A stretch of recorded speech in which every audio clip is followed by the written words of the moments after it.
NUX have recently launched a brand new noise gate pedal which is part of their reissue series of stomp boxes. It features a dynamic LED indicator that will visually track real-time noise suppression levels. It has selected modes which are mute and reduction, and a send and return effects loop that you can also take full advantage of. Hello everybody, welcome to the channel. Now before we get going, if you are interested in music gear, tutorials, reviews, and all that kind of stuff, take a look around the channel and consider subscribing so you don't miss any future content. Now NUX have sent this out for me to review, so many thanks to them for allowing me to demo this on the channel, but as always, opinions are my own. So first impressions, it's a nice looking pedal. It's well built and has a nice finish to it. NUX have labelled this the Huminator, which is certainly an interesting name for a pedal, but given the fact that it is a noise gate pedal which is meant to eliminate buzz and hum, I think it works quite well. Also included in the box is a user manual, a NUX sticker, and that's it. Now it can be powered via a 9-volt battery which NUX have kindly supplied inside the pedal itself, which is a nice little touch too.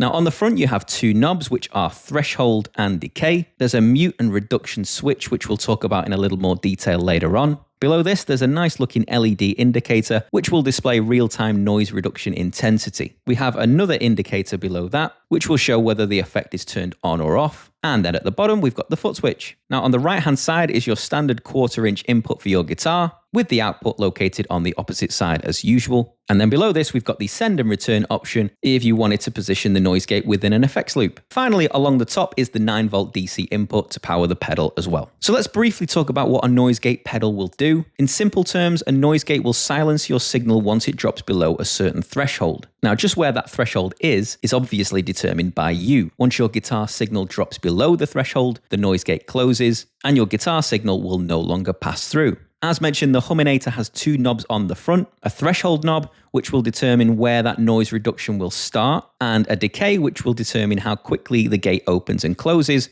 once the signal drops below the threshold. Now, if this is all a bit confusing, stay tuned for the demo shortly, and I'll show you how these work in practice. Now, the mute and reduction switch is a handy feature to have on board as well. Now, when it's in the downward position, the noise reduction will simply be turned on or off by the foot switch, and then when we've got mute selected, the output can be muted. And this means that you can enable the effect as normal, but also mute your signal if you wanted to do that as well. Now, when it comes to connections, you've obviously got multiple ways on where you can position the pedal in your signal chain, and you might even already have experience in using a noise gate pedal like this, perhaps somewhere at the beginning of your signal chain. Now, NUX recommend placing the Huminator immediately after the noisy pedal, but I think it's also a good idea to listen to a comparison where we position the noise gate before the noisy pedal, just to see if there's much audible difference there. Then we've got the more advanced option, which is to connect the noisy pedal in the send and return effects loop, which will allow the suppression circuit to activate only as your guitar signal dies out, and therefore achieve a more accurate response to the noise gate effect. But let's take a listen to all three positions and see if there's much difference in terms of sound. Now, for the purpose of this demo, I'm going to be using a HX Stomp to act as my noisy pedal, and I've just set up the Stupa OD block, which is based on the Boss SD1.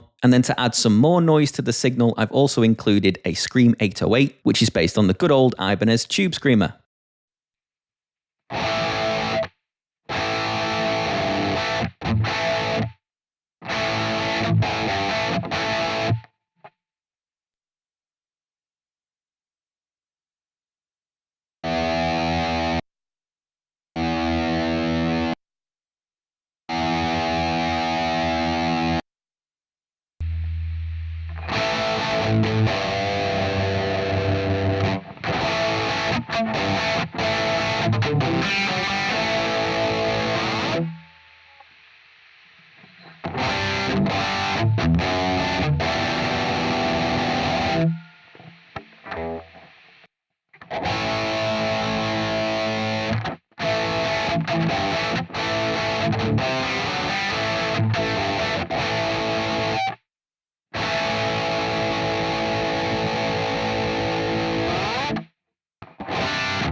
So what did you think? Could you hear much of a difference? Let me know in the comments down below. Now, it's still early days with this pedal, so it's not currently available on Amazon, but I will leave links down below from other suppliers for you to check out. It currently retails around £40 here in the UK, so you can expect something around $40 to $50 over in the US. Now, I think it's a great little pedal to have in your setup. It works well and does exactly what you need it to. When you compare it to the likes of the Boss NS-2, it offers the same features and is less than half the price. Of course, you'd have to judge for yourself whether or not it works as well, but in my experience, I think it's a great piece of gear. Let me know down below what you think. Perhaps you're considering getting hold of one of these yourself. If you have found this video useful, give it a like so it can reach more people like you. Get yourself subscribed to the channel to stay in the loop when it comes to fresh content. And as always, everybody, I'll see you in the next one.